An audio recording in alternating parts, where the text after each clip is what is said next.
Okay, we're going to be installing the main frame, basically assembling the main frame at this stage. I'll be installing the belt pulley tensioners right now, the main blocks, and basically getting everything to sandwich together the main frames.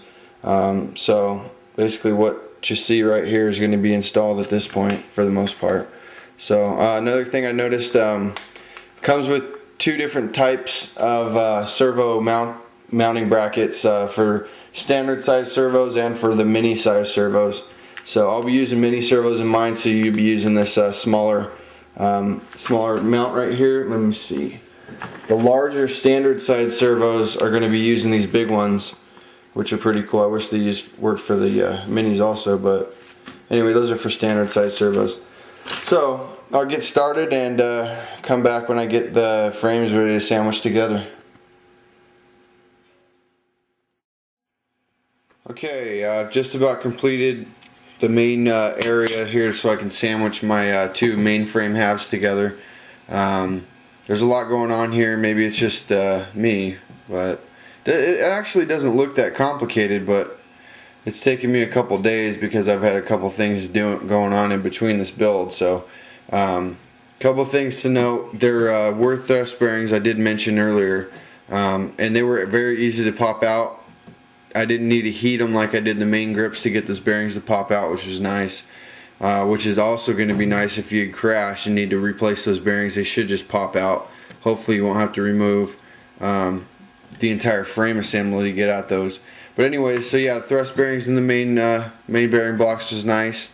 Also, I did mention that I thought that these servo adapters here were just for the main, or I mean standard size servos, but actually they're for all sizes.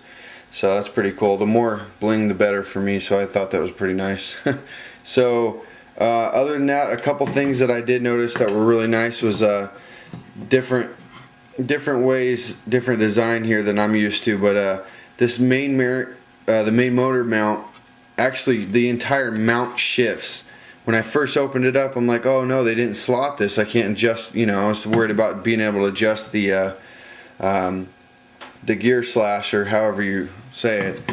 But anyway, yeah, the whole mount, there's slots here, so the whole mount shifts to adjust it for your motor gearing. And what else here? The belt guides, that is also adjustable. Slots drilled into the main frame. But just about everything's adjustable here. There's a lot of room for different setups. Everything's adjustable, so that was really nice. Not something I'm used to. So, but anyways, I'm getting ready to install the other half here, and wanted to mention the best way to do this is to get your head that's already complete with your main shaft, or if you skip steps and go to do the frame first, just get your main shaft, and when you sandwich everything together, I've got all these, just about everything, if barely snug down, so that way everything's adjustable for when I slip, you know, I slide the other frame half on. I'm going to slide my main shaft down through the bearing blocks, as you can see, and the third and final bearing block is adjustable, and it's got a lot of play, so you should be able to adjust that back and forth to get that smooth. The basic goal that you're after is to get that main shaft to drop through all three bearing blocks without any resistance.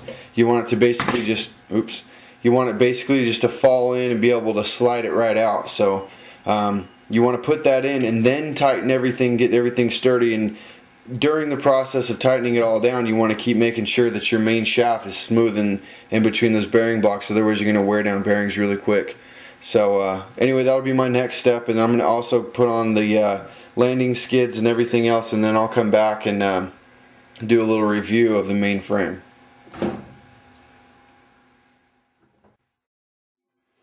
Okay, so after some thought and looking around at what servos I had laying around, I decided to change.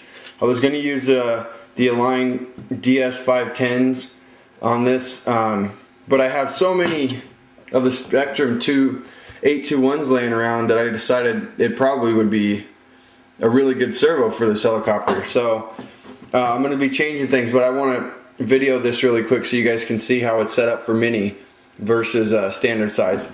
So with the mini servos, you need to put in this little link right here. This is where the upper part of the servo will mount, and then the bottom will go down here on the frame. And also, if you can see, this little chrome piece right here, you're going to take that off for standard, but if you're using mini, you're going to use that just for the anti-rotation guide. So the standard servos will use the frame for mounting, and this servo bracket is going to go all the way up, and you're going to mount your anti-rotation guide to that mounting bracket itself. So anyway, that's how it's going to look if you're going to do minis.